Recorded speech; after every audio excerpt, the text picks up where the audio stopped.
नैतिकदृष्ट्या मी दोषी नाही, मी सध्या टार्गेटवर आहे असं धनंजय मुंडे म्हणाले। धनंजय मुंडे यांचा राजीनामा व्हावा यासाठी विरोधक आणि अंजली दमानिया आक्रमक झालेत। त्यावरून धनंजय मुंडेंनी ही प्रतिक्रिया दिली। तर मुख्यमंत्री फडणवीस आणि उपमुख्यमंत्री अजित पवार यांना जर मी दोषी वाटलो तर मी राजीनामा देईन असं धनंजय मुंडे यांनी म्हटलं आहे। महाराष्ट्रात असताना धनंजय मुंडेंनी राजीनाम्याचा विषय दादा आणि फडणवीसांकडे सोडला होता। मात्र त्यानंतर धनंजय मुंडे हे 2 दिवसांच्या दिल्ली दौऱ्यावर आहेत। दिल्लीत मात्र त्यांनी राजीनाम्याच्या मुद्द्यावर नैतिकदृष्ट्या दोषी नाही असं विधान केलंय। माझी नैतिकता माझ्या लोकांच्या बद्दल प्रामाणिक आहे। जी गोष्ट घडली आहे त्या घटनेच्या बाबतीत मी जे बोललोय ते अतिशय प्रामाणिकपणाने बोललोय। यामुळे ज्यावेळेस या बाबतीत मी कुठंच काहीच मला स्वतःला नैतिकतेने वाटत नाही दोषी आहे। दिल्लीत धनंजय मुंडेंनी अन्न आणि नागरी पुरवठा मंत्री प्रल्हाद जोशी यांची भेट घेतली आहे। दरम्यान देवेंद्र फडणवीस दिल्लीत असल्याचं आज कळलं असंही धनंजय मुंडे म्हणाले। आता मला खरंच माननीय मुख्यमंत्री देवेंद्र भाऊ दिल्लीला येत आहेत हे मी दिल्लीला निघताना माहित नव्हतं। दिल्लीत आल्यावर कळालं की तेही या ठिकाणी दिल्लीच्या निवडणुकीच्या प्रचार सभेसाठी येत आहेत। धनंजय मुंडे आणि देवेंद्र फडणवीस दिल्लीत असताना राजीनाम्याचा विषय दिल्लीत गेल्याची चर्चा होती। आपलं पद वाचवण्यासाठी शेवटी त्यांना दिल्लीतच जावं लागतं। अजित पवार गटाचे ते मंत्री आहेत, पण खुलासा द्यायला कुठे जावं लागतंय तर दिल्लीमध्ये अमित शहाकडे। काय राजकीय विषय असते तर ते म्हणजे माझ्या अगोदर तुम्हालाच कळालं असतं, मला काय ठरवायचं त्याच्या अगोदर मिळायलाच कळालं असतं।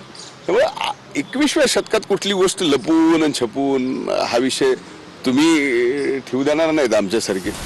51 दिवसांपासून ट्रायल सुरू आहे आणि मला टार्गेट केलं जातंय असं विधान धनंजय मुंडेंनी केलंय। फडणवीस आणि अजितदादांना मी दोषी वाटलो तर राजीनामा देणार। धनंजय मुंडेंच्या राजीनाम्याचा विषय पुन्हा देवेंद्र फडणवीस आणि दादांच्या कोर्टात। 51 दिवस ज्या पद्धतीने ट्रायल चालू आहे, टार्गेट मी आहे, स्वाभाविक आहे। मी पार्टीचा निष्ठावंत आहे, मी महायुतीचा प्रचारातला एक प्रमुख आहे। निवडणुकीमध्ये ज्या वेळेस जिथं जाईल स्पष्टपणाने मी लोकांना काम आम्हाला मत द्यावं, आमच्या उमेदवाराला मत द्यावं हे स्पष्ट सांगताना आपण निवडणुकीत टीकाही करतो, टीका सहनही करतो।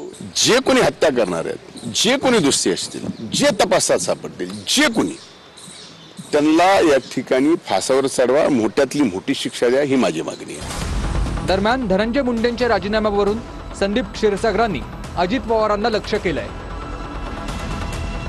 अजितदादांकडून अपेक्षा ठेवू नका, मुंडेंचा राजीनामा घेणार नाही असं ट्विट संदीप क्षीरसागरांनी केलंय।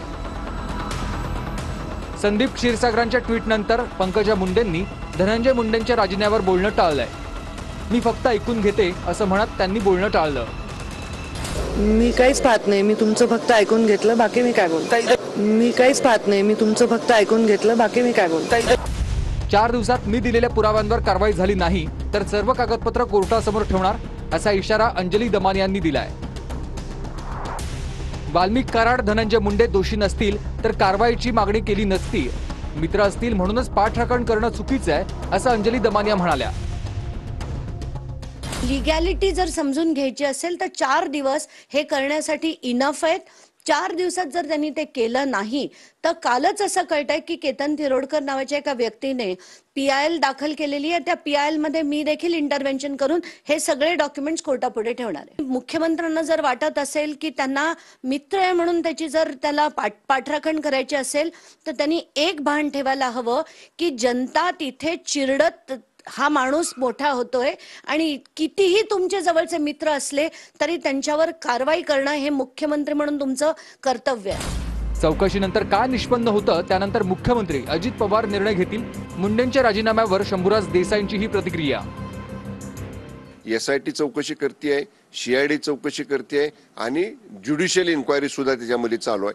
मग या चौकशा यंत्रणा ज्या करतायत त्यांचे निष्कर्ष येऊ द्यात, त्याचे अहवाल येऊ द्यात, मग त्याच्यावर राज्याचे प्रमुख म्हणून मुख्यमंत्री योग्य वेळी योग्य निर्णय घेतील। बीड हत्या प्रकरणात मुंडेंवरचे आरोप सिद्ध झाले नाहीत तोपर्यंत राजीनामा देण्याची गरज नाही असं धर्मराव बाबा आत्राम यांनी म्हटलंय। मागणी करणारे सगळे मागणी करतात, परंतु जोपर्यंत सिद्ध होत नाही, काय त्याच्यामध्ये लिंक होत नाही, तोपर्यंत आता त्यांचे वरिष्ठ नेते अजितदादा पवार ते पाहतील काय करायचं। देवेंद्र फडणवीस अजित पवारांना योग्य वाटेल त्यांनी ते करावं. धनंजय मुंडेंच्या राजीनाम्यावर धनंजय देशमुखांची प्रतिक्रिया.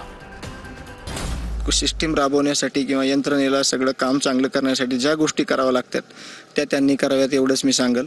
मी याच्यानंतर सुरुवातीपासून एकच म्हणतोय की मला न्याय पाहिजे. न्यायासाठी सरकार सकारात्मक आहे. मुख्यमंत्री साहेबांनी शब्द दिलेला आहे. त्यांना जे उचित वाटतंय ते त्यांनी कुणाचाही न विचार करता करायला पाहिजे.